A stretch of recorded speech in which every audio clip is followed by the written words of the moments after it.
Assalamualaikum warahmatullahi wabarakatuh. Perkenalkan, nama saya Eza Zahra, NIM 092-2021-0014 dari jurusan Teknik Kimia Universitas Muslim Indonesia. Di video ini, saya akan menjelaskan mengenai struktur organisasi industri.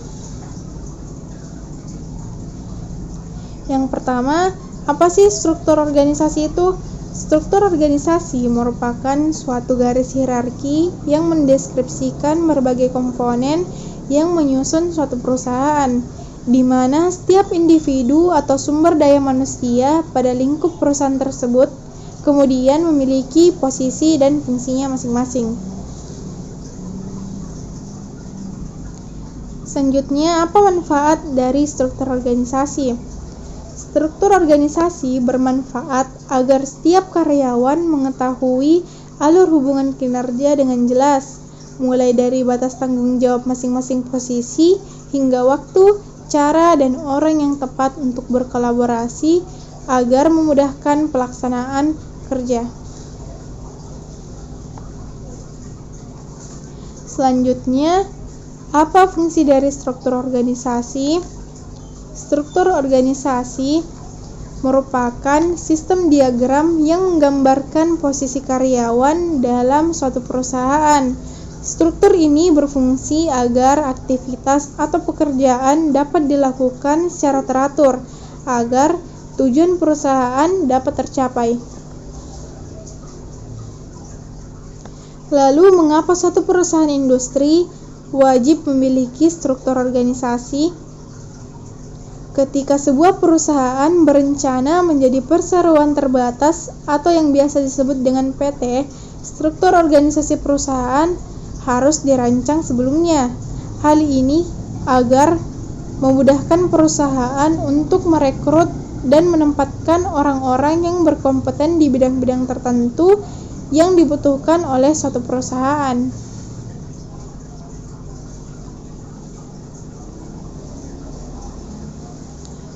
Selanjutnya ialah contoh dari bagan struktur organisasi.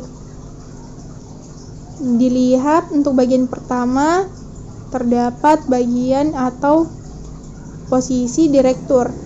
Nah, di bagian ini, direktur merupakan bagian struktur organisasi perusahaan yang bertanggung jawab atas segala bentuk operasional atau berjalannya kinerja suatu perusahaan. Lalu selanjutnya terdapat bagian penyediaan bahan. Sebelum memproduksikan suatu barang atau produk, tentu harus disediakan sebuah bahan. Maka dari itu terbentuklah bagian penyediaan barang atau bahan yang bertanggung jawab atas bahan dasar atau bahan pokok serta bahan tambahan untuk melakukan produksi. Selanjutnya ialah bagian alat produksi. Pada bagian alat produksi bertugas untuk menyediakan dan memelihara kawetan alat atau mesin yang digunakan untuk melakukan suatu proses produksi dan mempunyai tanggung jawab apabila alat produksi mengalami suatu gangguan ataupun kerusakan. Lalu selanjutnya ada bagian keuangan. Pada bagian keuangan ini bertanggung jawab atas keuangan operasional perusahaan dengan mengatur manajemen keuangan mulai dari belanja rutin untuk produksi serta keperluan keuangan perusahaan lainnya. Lalu selanjutnya ada bagian produksi. Produksi merupakan bagian struktur organisasi yang penting pada suatu perusahaan ataupun industri, karena 80% kegiatan industri berfokus pada hasil produksinya. Dan telah dilihat bahwa produksi terdapat 4 bagian, yaitu bagian pertama ialah praproduksi. Praproduksi ini bertugas untuk menyediakan atau menyiapkan bahan yang dibutuhkan yang telah disediakan oleh penyedia bahan. Lalu pada bagian kedua terdapat produksi. Produksi bertugas untuk melakukan proses produksi yang menetapkan atau merupakan suatu bahan menjadi barang yang siap untuk digunakan atau biasa disebut sebagai produk. Lalu selanjutnya ada bagian kontrol kualitas. Pada bagian kontrol kualitas bertugas untuk melakukan pengecekan terhadap barang yang diproduksi. Apabila telah sesuai dengan standar kualitas yang telah ditentukan atau sesuai dengan standar yang dipesan oleh konsumen. Selanjutnya adalah pasca produksi. Pada pasca produksi ini bertugas untuk mengemas dan mengatur penyimpanan barang yang siap dipasarkan. Setelah itu ada bagian personalia.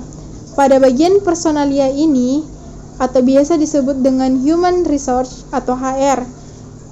Di setiap perusahaan pastinya membutuhkan manajemen yang bertugas untuk mengatur karyawan. Maka dari itu, personalia bertugas untuk menempatkan karyawan sesuai dengan talenta yang dikuasainya atau dimiliki. Selain itu, produktivitas suatu karyawan juga merupakan tanggung jawab dari personalia. Selain itu, personalia juga berkontribusi mulai dari proses rekrutmen karyawan, evaluasi, konsultasi, administrasi, hingga PHK atau pemutusan hubungan kerja. Lalu yang terakhir ada pada bagian penjualan. Pada bagian penjualan ini memiliki pengaruh besar terhadap kemajuan suatu perusahaan karena hal ini merupakan titik penentu keberhasilan atau dapat dilihat dari hasil produksi yang dijualkan dan dipasarkan. Berikut hasil pemaparan saya. Sekian dan terima kasih. Kurang lebihnya mohon dimaafkan. Wabillahi taufiq wal hidayah. Wassalamualaikum warahmatullahi wabarakatuh.